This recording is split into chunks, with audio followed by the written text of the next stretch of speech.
ମଇଁଷି ସିଂହ ଫଟା ଜୁଝିଲା ବେଳକୁ ଗୋଟା। ମୋର ଛୋଟିଆ ଅନୁଚ୍ଛେଦଟିଏ। ସହର ହେଉ ବା ଗାଁ ସାଇଗଳି ଭିତରେ 10-12ଟା ଲେଖାଏଁ କୁକୁର ଥାନ୍ତି। ରାସ୍ତାରେ ବୁଲନ୍ତି, ରାସ୍ତାରେ ଶୁଅନ୍ତି।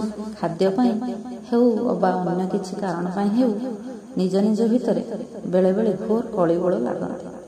କିନ୍ତୁ ସାଇ ଭିତରକୁ ଅନ୍ୟ କେଉଁ ସାଇର କୁକୁର ଯଦି ପଶି ଆସିଲା, ସମସ୍ତ କୁକୁର ଏକତ୍ରିତ ହୋଇଯାଆନ୍ତି ଆଉ ସମୂହ ଭାବରେ ଆକ୍ରମଣ କରନ୍ତି, ଯାହା ଫଳରେ ବାହାରୁ ଆସିଥିବା କୁକୁର ଲାଙ୍ଗୁଡ଼ ଜାକି ପଳାୟନ କରେ। ୟାକୁ ଆମେ ଢଗରେ କହିବା ମଇଁଷି ସିଂହ ଫଟା ଜୁଝିଲା ବେଳକୁ ଗୋଟା। ପଶୁ ଭିତରେ ଏତେ ସୁନ୍ଦର ମହତ୍ତ୍ୱପଣିଆ ତିଷ୍ଠି ରହିଛି, ଯାହା ମଣିଷକୁ ସୂକ୍ଷ୍ମ ବୁଦ୍ଧି ମାଧ୍ୟମରେ ଈଶ୍ୱର ପ୍ରଦାନ କରିଥିଲେ। ଏ ଜାତୀୟ ସଙ୍କଟ ସମୟରେ ମଣିଷ ସେହି ବୁଦ୍ଧିକୁ ସାମାନ୍ୟ ଉପଯୋଗ କରି ପୂର୍ବସୂରୀଙ୍କର ଏହି ଛୋଟିଆ ଢଗଟିକୁ ଟିକେ ସ୍ମରଣ କଲେ କ'ଣ ହୁଅନ୍ତାନି?